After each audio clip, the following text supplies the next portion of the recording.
बच्चों जय Hind. Study study channel पर आपका स्वागत है। आज हम लोग प्लांट रिप्रोडक्शन के बारे में स्टडी करेंगे।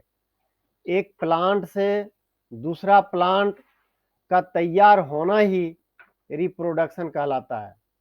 आज का हमारा डिस्कशन क्लास 5 के सिलेबस पर आधारित है।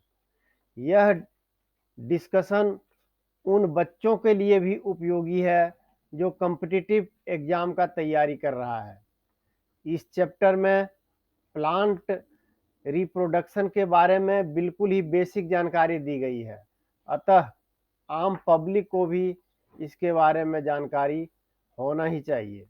तो आइए शुरू करते हैं।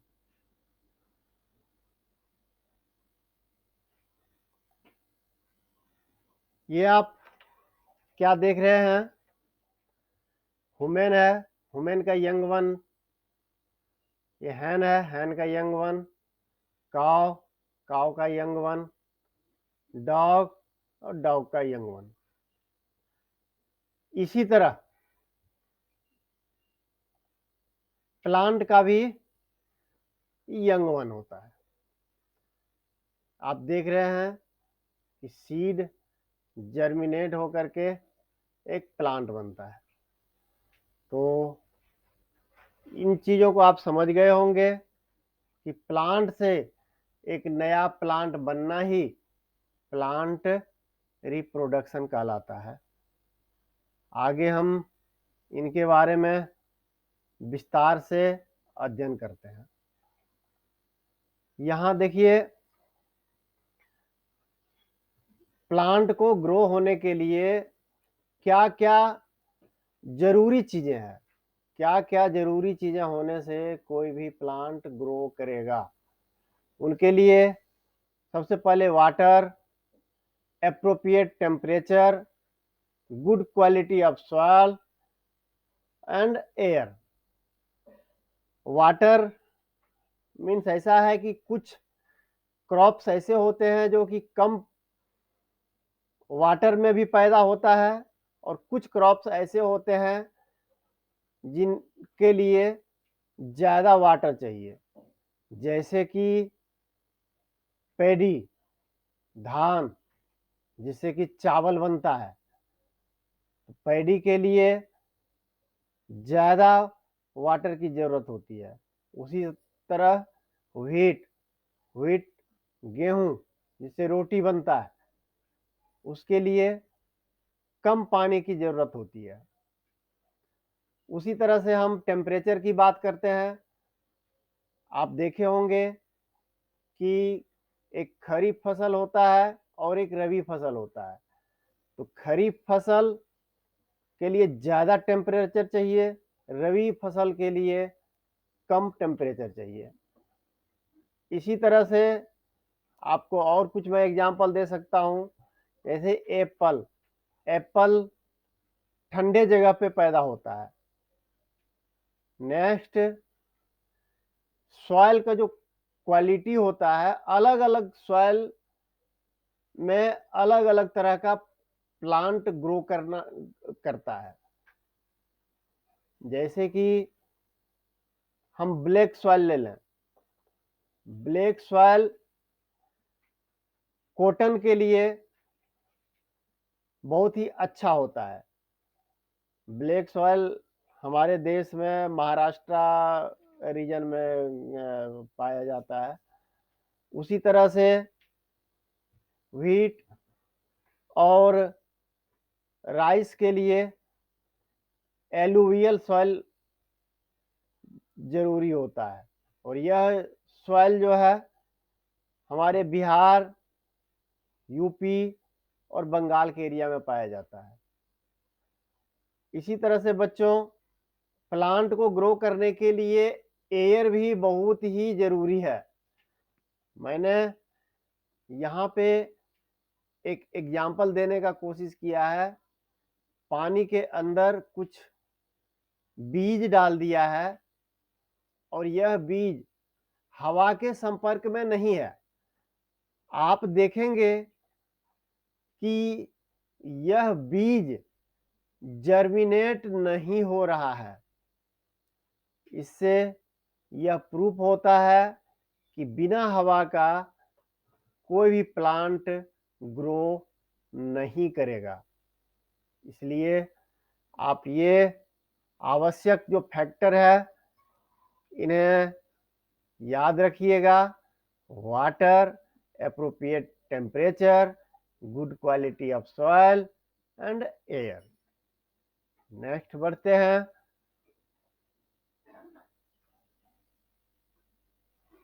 अब हम लोग यह देखेंगे कि प्लांट में रिप्रोडक्शन होता कैसे है। यहाँ आप मोटा मोटी यह देखिए, यह चना है, ये चना के ऊपर का हिस्से का भाग है और यह जर्मिनेट चना है। आप बस इतना ही देखिए। आगे देखिए, ऐसा है कि यदि हम कोई भी सीड्स को पानी में भिगो देते हैं तो भिगोने के बाद में सीड के अंदर एक टीनी स्ट्रक्चर वो ग्रो करता है और यह स्ट्रक्चर आप देख रहे हैं, इसमें हमने दिखाने का कोशिश किया है।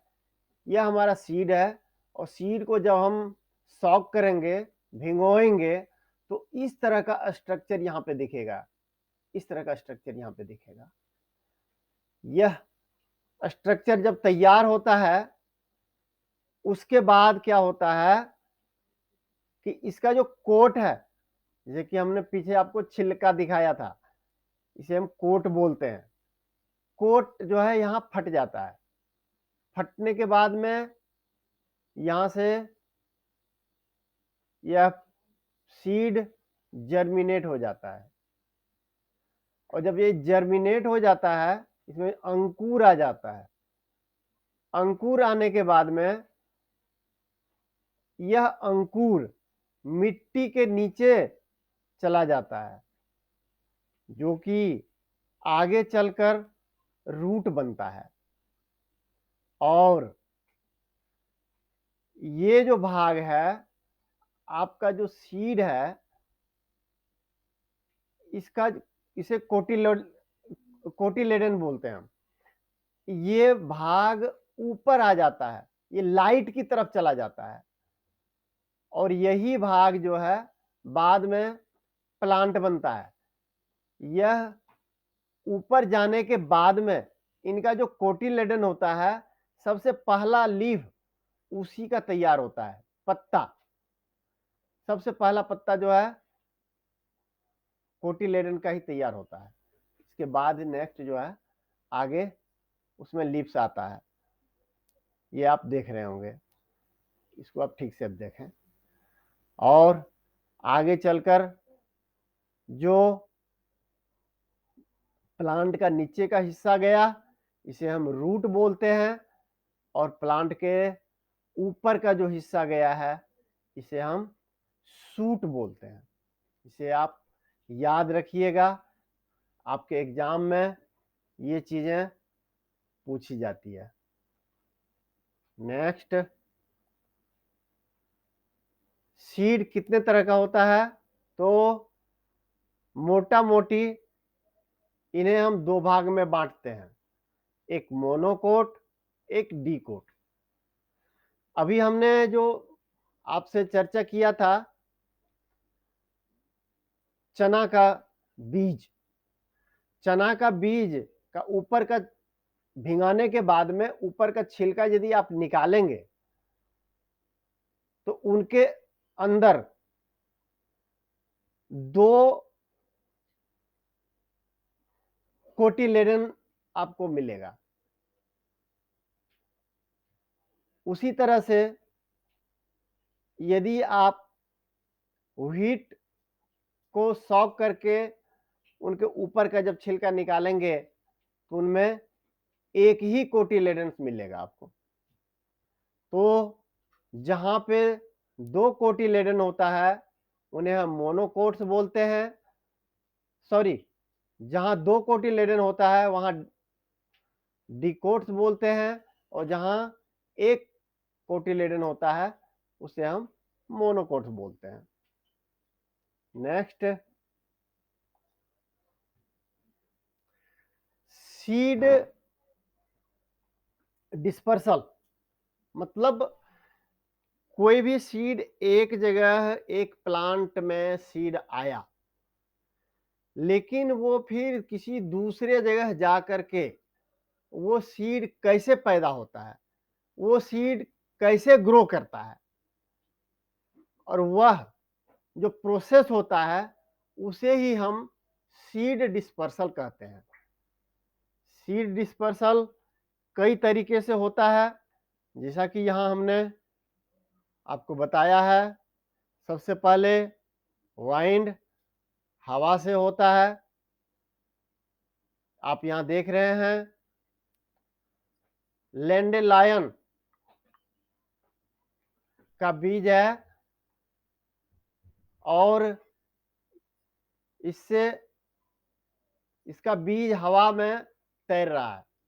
जब हवा तेज चलता है तो यह बीज काफी दूर तक जाकर फैल जाता है। नेक्स्ट, इसी तरह से कुछ बीज एनिमल्स द्वारा भी दूसरे जगह में फैलाया जाता है। एनिमल किसी फ्रूट को खाने के लिए लेता है और कहीं दूर जा कर के खाता है, और वहां पे फ्रूट का कुछ भाग छोड़ देता है जहां की दूसरा फ्रूट पैदा होता है। उसी तरह वाटर वाटर भी सीड डिस्पर्सल का काम करता है। आप यहां देख रहे हैं ये वाटर बॉडी है। वाटर बॉडी में वाटर लिली है। वाटर लिली का जो सीड है, वाटर चूंकि आगे पीछे होता है, तो जहां तक ये वाटर जाएगा इसका सीड वहां तक जाएगा और वो ग्रो करेगा। उसी तरह से नेक्स्ट होता है एक्सप्लोजन। कुछ ऐसा प्लांट है, ऐसा फ्रूट है जो कि पकने के बाद में जोर से टूटता है, और जोर से टूटने का प्रोसेस जो होता है इन्हीं को हम एक्सप्लोड बोलते हैं। तो जब ये जोर से टूटता है तो इनका सीड दूर तक फैल जाता है।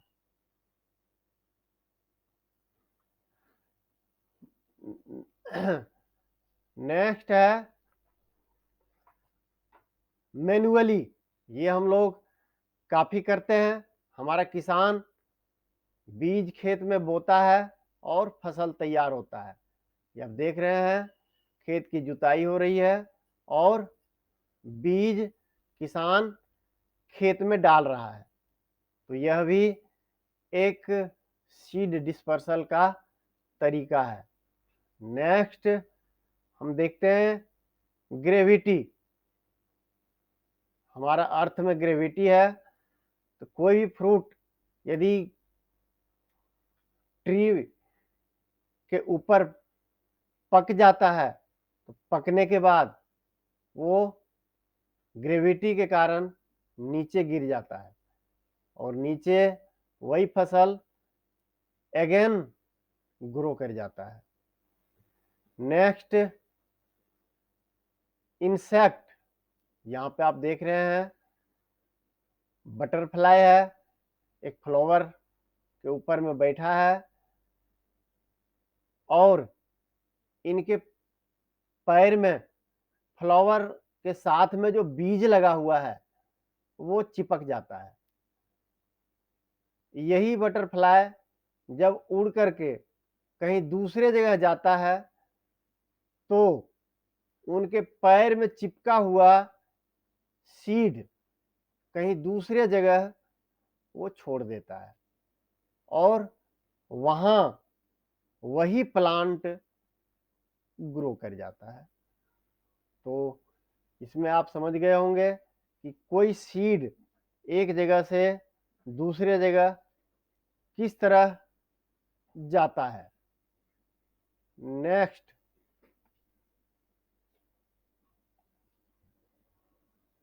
आप देख रहे हैं वेजिटेटिव रिप्रोडक्शन, मतलब रिप्रोडक्शन प्लांट के किस किस हिस्से से होता है।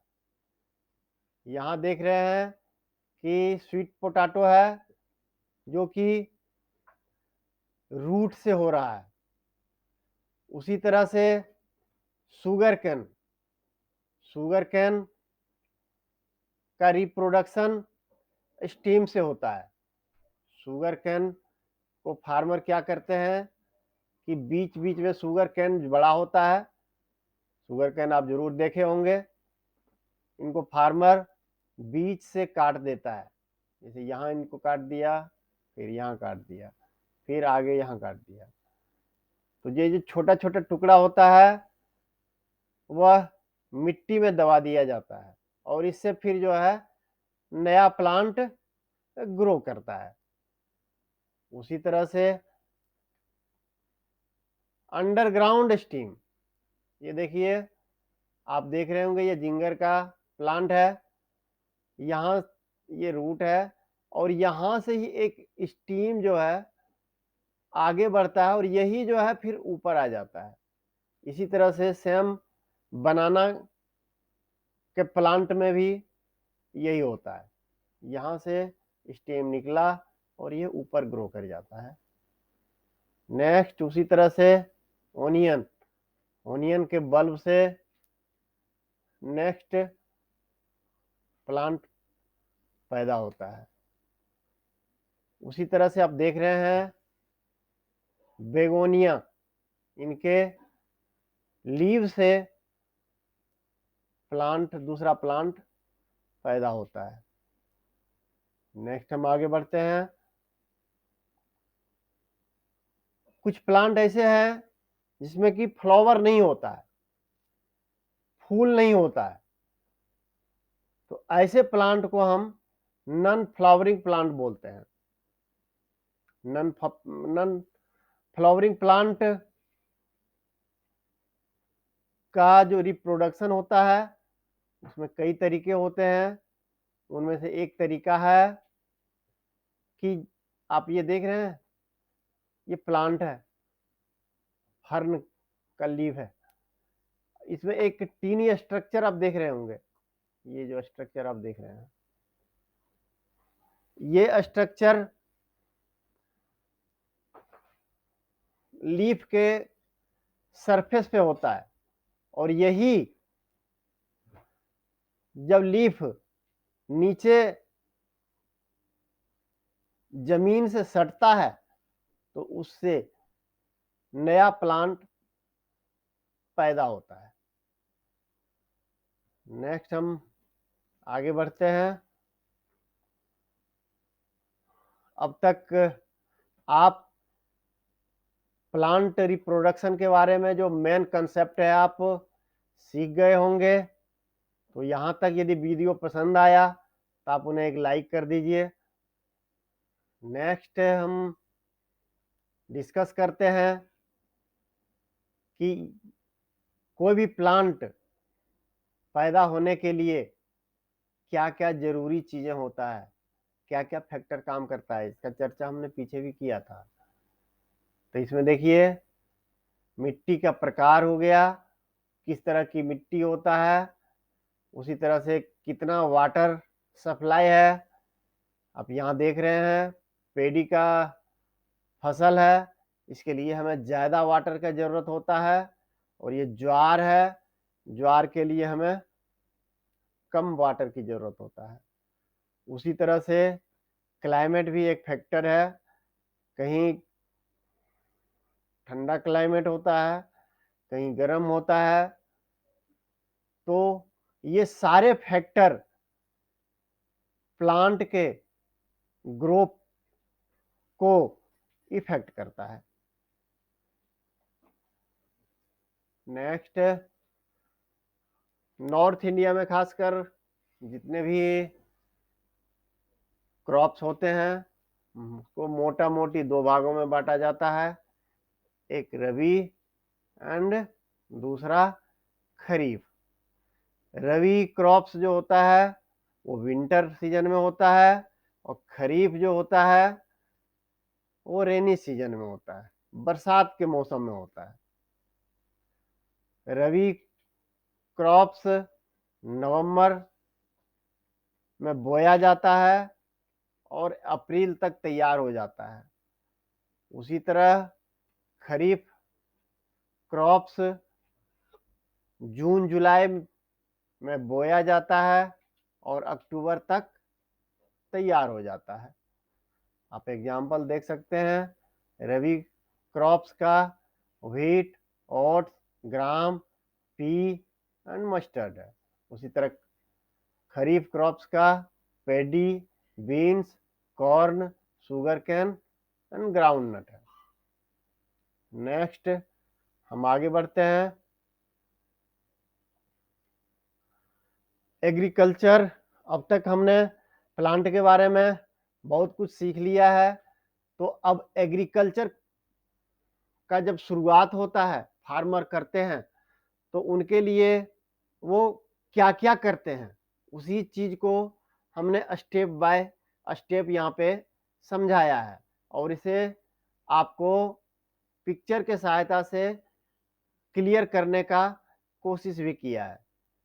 यहाँ आप देख रहे हैं सबसे पहले किसान खेत को टर्न कर रहा है, नेक्स्ट इसमें फर्टिलाइजर डाल रहा है और एग्रीकल्चर को अच्छा होने के लिए अच्छा क्वालिटी का बीज भी जरूरी है।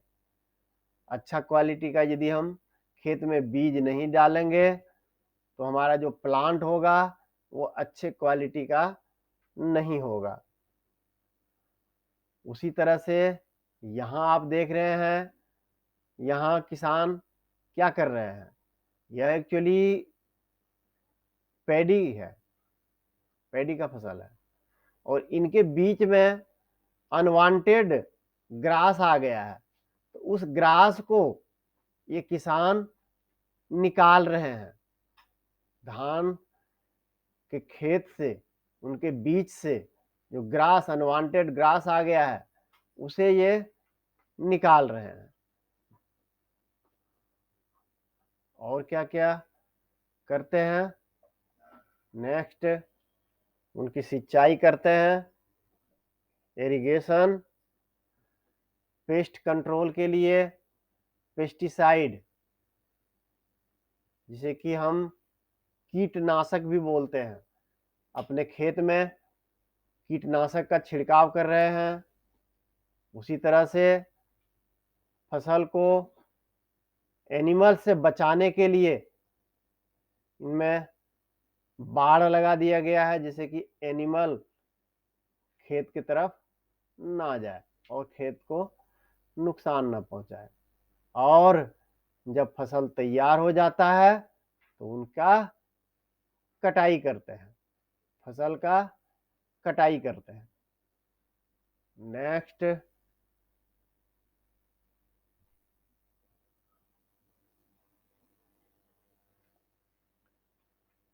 जब फसल की कटाई हो गई तो इसका स्टोरेज करना है।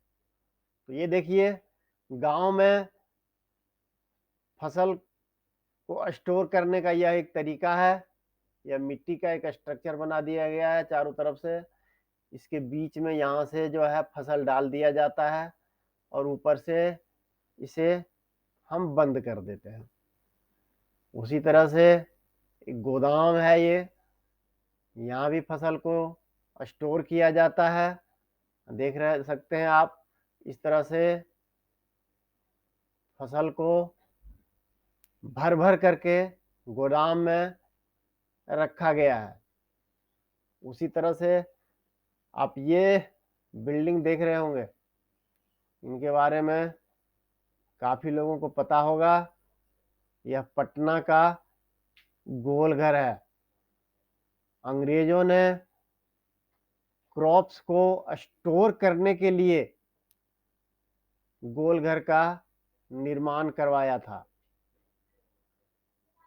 उसी तरह से हम देखते हैं कि फ्रूट और वेजिटेबल के लिए हमें कोल्ड स्टोर जाना पड़ता है। कोल्ड स्टोर में फ्रूट और वेजिटेबल को रखना पड़ता है। देख रहे हैं सकते हैं आप, ये फ्रूट है और ये पोटैटोज है। नेक्स्ट, अब तक हमने जो सीखा उसी को हम एक सिस्टमेटिक वे में यदि हम रखने का कोशिश करें कि फार्मर किस तरह से अपने फसल को ग्रो करता है, तो इसमें हम देख सकते हैं कि सबसे पहले खेत की गुड़ाई हो रही है, उसके बाद इसमें बीज डाला जा रहा है, उसके बाद फर्टिलाइजर डालते हैं, उसको इरिगेशन करते हैं और उनको प्रोटेक्ट करते हैं। यह स्ट्रक्चर आप देख रहे होंगे, ये डम्मी किसी आदमी को बनाया गया है। एक्चुअल में ये सही नहीं है ये, और जब कोई एनिमल या बर्ड इसको देखता है तो उनको लगता है कि खेत में कोई ह्यूमन है और फसल को वो वहाँ पे नष्ट नहीं करता है, वो वहाँ से भाग जाता है। ये प्रोटेक्शन का एक तरीका है। और जब फसल तैयार होता है तो उनकी फसल की कटाई होती है और फिर गोदाम में उन्हें स्टोर किया जाता है। नेक्स्ट, हमारे देश में पहले फसल बहुत कम प्रोडक्ट होता था। उसके बाद ग्रीन रेवोल्यूशन हुआ और ग्रीन रेवोल्यूशन के फादर के रूप में MS स्वामीनाथन को जाना जाता है। पहले जो भी हमारे पास प्रोडक्ट होता था, हमारे जो पॉपुलेशन है उन्हें पूरा खाना नहीं मिल पाता था। आज यह करीब 1960 के आसपास की कहानी है। आज उस समय से काफी पॉपुलेशन ग्रो किया है और उनके साथ साथ प्रोडक्शन भी काफी ग्रो किया है, और यह प्रोडक्शन ग्रो होने का श्रेय स्वामीनाथन सर को जाता है। स्वामीनाथन सर ने हाई क्वालिटी का बीज के बारे में बताया। उसी तरह से पहले फसल जो होता था मौसम के ऊपर डिपेंड होता था, लेकिन इन्होंने सिंचाई का व्यवस्था करने का सलाह दिया। उसी तरह से जो पेस्ट होता था वो हमारी फसल को बहुत हार्म पहुंचाता था, तो पेस्टिसाइड का हम जो है छिड़काव करने लगे और खेत में फर्टिलाइजर डालने लगे। तो इस तरह से हमारा फसल का प्रोडक्शन ज़्यादा होने लगा।